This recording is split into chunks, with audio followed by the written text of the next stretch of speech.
Picture this. Brazil 1950, the final match of the World Cup. Brazil versus Uruguay, a match that would go down in history as the Maracanazo. The anticipation in the air was electric. The Maracana Stadium, a colossal testament to the love of football in Brazil, packed to the brim with nearly 200,000 expectant fans. The Brazilian crowd, a sea of yellow and green, had already started celebrating what they believed was an inevitable victory. The local press had declared Brazil as champions even before the final whistle. The samba rhythm filled the air, a festive soundtrack to what was supposed to be a glorious coronation. But football, as we all know, is a game of surprises. The Brazilians, despite their dominance in the tournament, found themselves up against a resilient Uruguay. They scored the first goal, sending the crowd into a frenzy. The victory seemed within their grasp. However, the narrative took an unexpected twist. Juan Alberto Schiaffino, a Uruguayan forward, managed to find the back of the net, silencing the crowd. The Brazilian fans held their collective breath, hoping that their team would regain the lead, but fate had other plans. Alcides Gigia, another Uruguayan player, scored again, taking Uruguay to a shocking lead. The final whistle blew, echoing the stunning reality. Uruguay had won. The anticipated victory parade turned into a scene of disbelief and shock. The festive samba rhythms were replaced by an eerie silence that seemed to swallow the entire stadium. This unexpected turn of events led to what is now known as the Maracanazo, a term used in South American football to describe an underdog victory in the face of overwhelming odds. The Maracanazo is not just a match, it's a lesson in humility, a reminder that in football, nothing is certain until the final whistle. The Maracanazo, a game that shattered expectations and remains one of the most memorable matches in World Cup history. Fast forward to 1966. England, the birthplace of football, hosts the World Cup and wins it for the first time. A year forever etched in the annals of football history. England's journey to glory was nothing short of a fairy tale.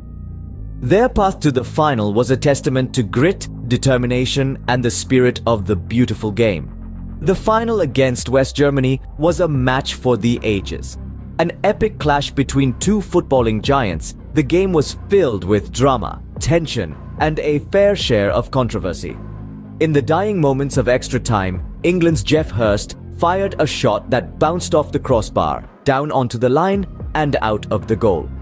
The referee, after consulting with the linesman, awarded a goal to England, a decision that to this day remains a topic of heated debate among football enthusiasts.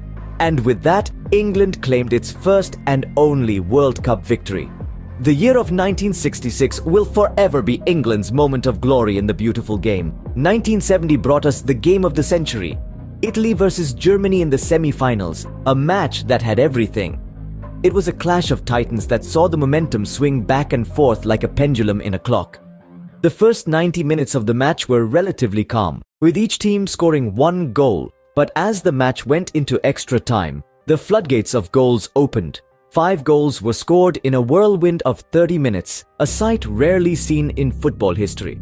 The German squad put up a relentless fight, but it was the Italian team that emerged victorious in the end, scoring 3 of the 5 goals in extra time. The match was a testament to the resilience and tenacity of both teams, with Italy showcasing their tactical prowess and Germany displaying their fighting spirit. The intensity, the excitement, the drama, this match had it all. A match so riveting, it's still referred to as the game of the century. 1986 Mexico, a quarter-final match between England and Argentina that would forever be remembered for 2 goals by Diego Maradona. On one sunny afternoon, the Estadio Azteca in Mexico City became the stage for a performance that would echo through the annals of football history. The protagonist, Diego Armando Maradona. The plot, a tale of divine intervention and human brilliance, all wrapped up in 90 minutes. First came the infamous hand of God. Maradona, barely 5'5", somehow rose above England's goalkeeper, Peter Shilton, who stood a whole 8 inches taller. With a sly flick of his left hand, he punched the ball into the net. The referee, perhaps dazzled by Maradona's audacity, or maybe fooled by his innocent celebration, allowed the goal to stand. Amidst the outrage and disbelief from the English players and fans alike, Maradona simply shrugged it off. later claiming it was a little with the head of Maradona and a little with the hand of God. But if the first goal was shrouded in controversy, the second was pure, unadulterated genius. Just 4 minutes after his hand of God, Maradona embarked on a run that started in his own half and ended with the ball in the back of the English net. He danced past 5 England players, his nimble feet a blur, his balance impeccable, his finish clinical. This was Maradona at his audacious, breathtaking best. This was the goal of the century. In those 2 moments, Maradona encapsulated the drama, the controversy, the brilliance, and the sheer unpredictability that makes football the beautiful game it is. Whether you believe the first goal should have stood, there's no denying the impact of Maradona's performance that day. Maradona's performance in this match is still considered one of the greatest in World Cup history. From the divine to the sublime, from the controversial to the spectacular, Diego Maradona's 2 goals against England in the 1986 World Cup will forever be etched in the memory of every football fan. 1998, France. The host nation France faces Brazil in the final and ends their 20-year World Cup drought. An unforgettable match that saw the French team play with an unmatched level of determination and skill. Zinedine Zidane, a name etched in the annals of football history, led the onslaught with a display of sheer brilliance, netting 2 goals and leaving the Brazilians reeling. But it wasn't just about the French dominance on the pitch. The final was marked by a surprise twist, the sudden absence of Brazilian star Ronaldo. His name was conspicuously missing from the team sheet until the 11th hour, leaving fans and pundits alike puzzled. When he finally did show up, he was a shadow of the player the world had come to admire, a stark contrast to Zidane's shining performance. A match that marked the pinnacle of French football, a game that will forever be remembered as the moment France reclaimed its place at the top of the football world. 2006 Germany, a dramatic final that saw Italy win and Zinedine Zidane's infamous headbutt. As the world watched, the tension between Italy and France was palpable. This was not just a football match, it was a clash of titans, a test of wills, a duel of destiny. 2 of the most renowned football nations were about to lock horns, and the anticipation was electrifying. The match started with a bang. Both teams, brimming with talent and determination, launched into the game with a fervor that was nothing short of spectacular. The first half was a roller coaster ride of emotions, with France's Zinedine Zidane scoring an early goal, only to be equalized by Italy's Marco Materazzi. The tension was ratcheted up a notch. Then, the unthinkable happened. In the 110th minute, Zidane, one of the greatest players of his generation, unleashed a headbutt heard around the world. Aimed at Materazzi, the headbutt was a shocking display of frustration and anger.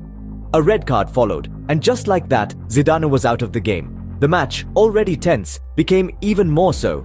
Italy, sensing an opportunity, pressed on. France, despite being a man down, fought valiantly. The match went into a penalty shootout, a nerve-wracking finale that would decide the fate of the World Cup. One by one, the players stepped up. The pressure was immense. The eyes of the world were watching. The goalkeepers Gianluigi Buffon for Italy and Fabien Barthez for France were the last line of defense. Shots were fired, saves were made. But in the end, it was Italy that triumphed. Italy's Fabio Grosso scored the decisive penalty, sending his country into raptures. The Italians had won the World Cup for the 4th time. It was a moment of pure joy for Italy, a moment of heartbreak for France, a dramatic end to an unforgettable World Cup. 2010 South Africa. Spain's first World Cup win, marked by their beautiful tiki-taka style of play. This was a tournament where the art of possession, precision passing, and tactical prowess took center stage. The final match against the Netherlands was a masterclass in football finesse. Spain dominated the match, painting a picture of perfection on the pitch with their intricate passing patterns and controlled aggression. The Dutch, known for their physical style of play, were left chasing shadows as the Spanish matadors danced around them. But, as often is the case in football, it was a solitary goal that decided the fate of the match. In the dying minutes of extra time, Andres Iniesta, Spain's midfield maestro, found himself in the right place at the right time. With a touch as soft as a feather and a strike as sharp as a dagger, he scored the only goal of the match. Spain's victory, a testament to their skill and style, marked a new era in football.